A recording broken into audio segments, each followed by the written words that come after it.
سیدنا عمر فاروق کا کتنا بڑا نام ہے، آپ کے جلال کی، آپ کی عدالت کی مثالیں دی جاتی ہیں، بڑے بڑے لوگ آپ کے سامنے تھر تھر کانپتے تھے۔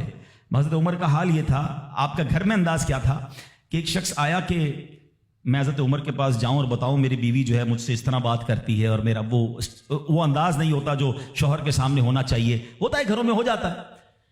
تو حضرت عمر کے دروازے پر پہنچا نا، تو اندر سے اسے سیدنا عمر فاروق رضی اللہ تعالیٰ عنہ کی زوجہ کی ناراضگی کی عالم میں گفتگو کرتے ہوئے سنا۔ وہ حضرت عمر سے بات کر رہی تھی، تو وہ شوہر سوچنے لگا کہ میں تو اپنی بیوی کی شکایت لے کر آیا تھا، حضرت کے تو گھر کا بھی معاملہ ہی ایسا ہی ہے۔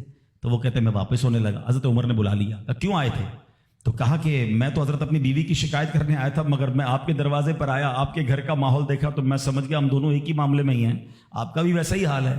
اب حضرت عمر نے جو ان کی تربیت فرمائی نا، آپ نے فرمایا میری بیوی کے مجھ پر چند رائٹس ہیں، چند حقوق ہیں، مجھے اس سے چند فائدے حاصل ہوتے ہیں جس کی بنا پر میں اس سے درگزر کرتا ہوں۔ پہلا یہ کہ یہ میرے لیے جہنم کی آڑ ہے، میرا دل اس کی وجہ سے حرام کاموں سے بچا رہتا ہے۔ نمبر دو، جب میں گھر سے نکل جاتا ہوں یہ میری خزانچی بن جاتی ہے، یعنی میرے مال کی نگہبان بن جاتی ہے، میری دھوبن بن جاتی ہے، میرے کپڑے دھوتی ہے، میرے بچے کی پرورش کرتی ہے، میرے لیے روٹیاں اور کھانے پکاتی ہے۔ تو وہ شخص کہتا ہے یہ سارے فائدے تو مجھے بھی اپنی بیوی سے حاصل ہیں، تو میں تو کبھی درگزر سے کام نہیں لیتا، وہ مجھے کہتی میں اسے لڑنا شروع کر دیتا ہوں۔ کہتا آج آپ کی بات سے نصیحت مل گئی، اب میں اپنی بیوی کی چھوٹی ماٹی باتوں کو میں بھی درگزر کر دوں گا۔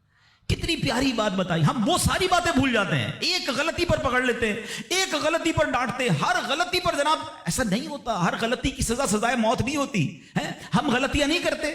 اگر جس طرح ہم اپنی بیوی کو اور غلطی پر ڈانٹتے وہ ڈانٹنا شروع کر دے پھر کیا حال ہوگا؟ تو ایسا نہ کرے، وہ بھی دل رکھتی ہے، ہم نے کسی انسان سے شادی کی ہے، کمپیوٹر سے نہیں کی، ٹھیک ہے نا؟ تو کمپیوٹر بھی آج کل وائرس آ جاتا ہے، تو وہ تو انسان ہے، غلطی ہو گئی، کوئی بات نہیں۔